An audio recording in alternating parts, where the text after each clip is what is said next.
So why specifically B12, you may ask?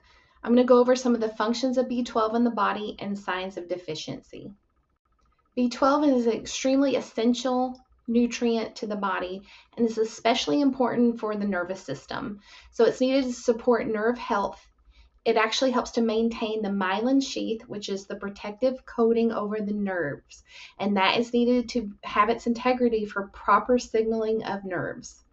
It also helps with red blood cell formation. So it's important to make sure that you have the sufficient amount and size of blood cells and that you have proper oxygen delivery. It also serves a very important function in energy metabolism and is part of what is needed to help convert food into energy. B12 also plays a vital role in DNA synthesis, so it's needed for cell repair and genetic stability. So a good example of this is that it supports a process called methylation. You may have heard of it because a lot of people have problems with this. There's genetic markers connected to it. But it's important for this process, which is needed to then heal and repair cells and help support DNA. Then we have mood and cognition. So it's very important for your memory, focus, and balanced mood. So a lot of times what can happen is you go without B12, especially, elderly patients that might show signs of memory loss. It's actually a B12 deficiency at times. So it's very important to stay on top of this. So without B12 in sufficient amounts, the body's going to struggle with energy, mood, and your overall vitality can suffer. You can test this in a blood test. It's not commonly done, which is a shame. But if you test it, there's normal range that's very large, but there's optimal, which can be different. So if you're at the low end of the range, I usually still opt to supplement you. So you probably inferred some of the symptoms of B12 deficiency from, what I just went over, but here are some obvious symptoms: fatigue and weakness. So you may just feel exhausted. This is something that can happen over a long period of time to fully deplete, and it can be a slow creep, so you may not recognize it. A lot of cognitive issues are related to B12 deficiency, like brain fog, poor memory, poor concentration. Neurological symptoms, so tingling, numbness, balance problems. Some people start to develop restless leg syndrome. These all could be connected to B12. Anemia, so the symptoms of anemia are pale skin, shortness of breath, dizziness. A common symptom I see with anemia is someone gets really winded when they're going upstairs with no explanation for why. And then other physical changes that could be connected with B12 deficiency are brittle nails, a sore tongue. Tongue can get really irritated in this case, and then thinning hair. So here are some common medications that are linked to B12 depletion. They're definitely not the only ones, but they're very frequently used. So number one is metformin. This is the drug of choice or the first line treatment for diabetes or insulin resistance. So it's very, very commonly prescribed, and it definitely can dramatically limit B12 absorption. And then next we have PPIs, which stands for proton pump inhibitors. So these are acid blockers. The most common one on the market that's actually over the counter is Prilosec, or the generic name is omeprazole. There's also Nexium, Protonix. There's several on the market.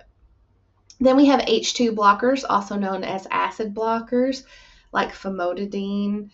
There's several others. Zantac is well known, the most commonly known name.